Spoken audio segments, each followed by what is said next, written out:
नमस्कार भक्तों, यश कथा भजन चैनल में आपका तहे दिल से स्वागत करती हूँ। बोलिए भक्त और भगवान की जय, वृंदावन बिहारी लाल की जय, उमापति महादेव की जय।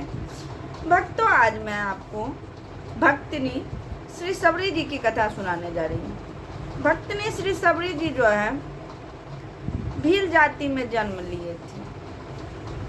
चूँकि भील जाति का पेशा ही है शिकार करना, इसलिए उनके फैमिली में सभी, उनके परिवार में सभी जो है शिकार करते थे। वो शिकार से जब पशु मरता था उसको देख के सबरी जी को बड़ा दुख होता था। वो सबसे छुप के बहुत रोती थी कि इस अबोध प्राणी को ये लोग क्यों मार देते हैं। ऐसे करते करते सबरी जी नवयौवन को प्राप्त करने लगी। जब वो जवान हो गई तो उनका जो है शादी के लिए उनके माँ बाप एक लड़का खोजे। वो लड़का जो है बहुत बड़ा शिकारी था। एक बार में वो 2 शिकार करता था। उस चाहे हिरन कितना भी तेज भागे उसके नज़र से बच नहीं पाता था। उसने तो सबरी जी ने सोचा कि यदि हम जो है यहाँ रहेंगे तो सब जो है मेरा शादी उसी शिकारी से कर देगा और फिर मुझे वही जाने अनजाने में मैं उस पाप की भागी होंगी जिसका जो पाप मैंने किया ही नहीं है। यह सोच के वो बहुत दुखी, बहुत रोई।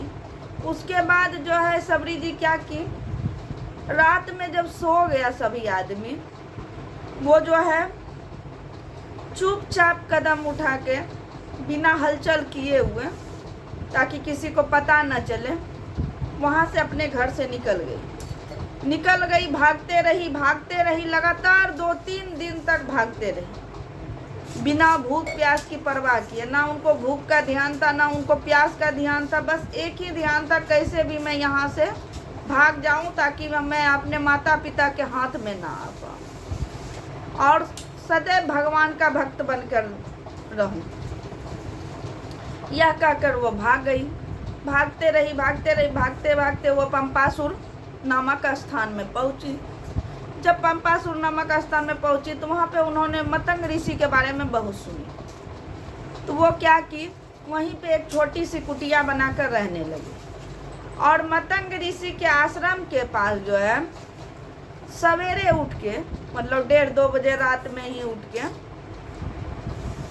12-12:30 बजे रात में उठ के, उसके बाद जो है उसको पूरे जो है झाड़ू से पूरे रास्ता बुटार देती थी, पानी छीट के। फिर लकड़ी काट के जंगल में ला के से, और उसके बाद जो है ऋषि के आश्रम के दरवाजे पे रख देती थी। यह कह के वो चली जाती थी। तो मतंग ऋषि ने पूछा एक बार कि यह ऐसी कौन सी भक्त है जो चोरी छिपे सेवा करती है, उसे पकड़ के लाओ। तो ऐसा बहुत दिन हुआ। जब 1 महीना होने चला तो जाके सबने मतंग ऋषि के जो शिष्य थे वो पहरा देने लगे। पहरा देने के बाद जब सबरी जी लकड़ी धरने लगी, उसी समय उन्होंने उनको पकड़ लिया। पकड़ के जो है ऋषि के आश्रम में पहुंचा दिया। ऋषि के आश्रम में जैसे पहुंचाया तो उन्होंने कहा, देखते ही बोला कि भक्ति जो है में जाति बाधा नहीं बनती, तुम यहीं पे रहो, मैं तुम्हारा यहीं व्यवस्था कर देता हूँ। यह कह के उन्होंने वहीं पे व्यवस्था कर दिया। एक बार सबरी जी स्नान करके भगवान का नाम लिए आ रही थी, किसी तरह से पानी जो है एक ऋषि पे पड़ गया। वो गुस्सा में गया, क्योंकि उनके मन में था कि नीच जात की है। उसके बाद जाके वो सरोवर में स्नान करने लगे। उस ऋषि के स्नान करने से सरोवर का जल में कीड़े पड़ गए, चूँकि उन्होंने सबरी जी का अपमान कर दिया। उसके बाद जो है मतंग ऋषि जो है अपना देह को त्यागने लगे। जब देह को त्यागने लगे तो सबरी जी प्रार्थना करने लगी कि आप चल जाइएगा तो मैं कैसे रहूँगी, मुझे भक्ति कौन बताएगा, मैं भी प्राण त्याग दूंगी। तो उन्होंने बोला, ऐसा मत करो बेटी, एक बार तुम्हारे यहाँ भगवान राम आएंगे और तुम्हें खोजते खोजते आएंगे, ऐसा उनका कहना था। तुम यहीं रुक के उनका प्रतीक्षा करो। उसके बाद वो अपना शरीर को त्याग दिए। उसके बाद जब चले गए, जब भगवान राम आए तो वो सबरी जी को ढूंढते ढूंढते गए। सबरी जी वहाँ पे बैठी, जैसे सुनी कि भगवान राम आ रहे, उनके आँख से प्रेम आंसू बहते गया बहते गया। भगवान आने के बाद वो अपना शुद्ध बुद्ध खो बैठी। जब उनको भगवान ने होश करवाया तो उसके बाद जो है सबरी जी ने अपना जो बैर चुन चुन के लाती थी, रोज भगवान के लिए जो है पूरा रास्ता बुटार के रखती थी कि ताकि जो है उनके कोमल चरण में कुछ भी ना गिरे। और उसके बाद जो है डाल से बैर जो है डाली में चुन चुन के चक चक के रखती थी कि खट्टा नहीं होना चाहिए, ये बैर मीठा हो जो कि भगवान खाएंगे। भगवान आए, उन्होंने बैर खाए, उनको लगा कि माता कौशल्या ही खिला रही हैं। चूँकि सबरी जी को नवदा भक्ति वरदान प्राप्त था, वो नव भक्ति में खड़ी उतरती थी।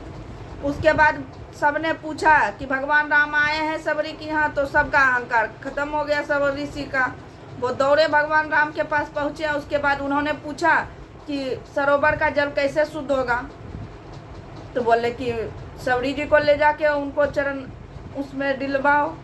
तो ये गए और जैसे चरण उसमें डाले कि सरोवर का जल पुनः कीड़ा मुक्त हो गया। बोलिए भक्त और भगवान की जय, वृंदावन बिहारी लाल की जय, उमापति महादेव की जय। भक्तों, यदि यह कथा आपको पसंद आई हो तो प्लीज़ इसे लाइक, सब्सक्राइब, शेयर एवं कमेंट अवश्य करें। धन्यवाद।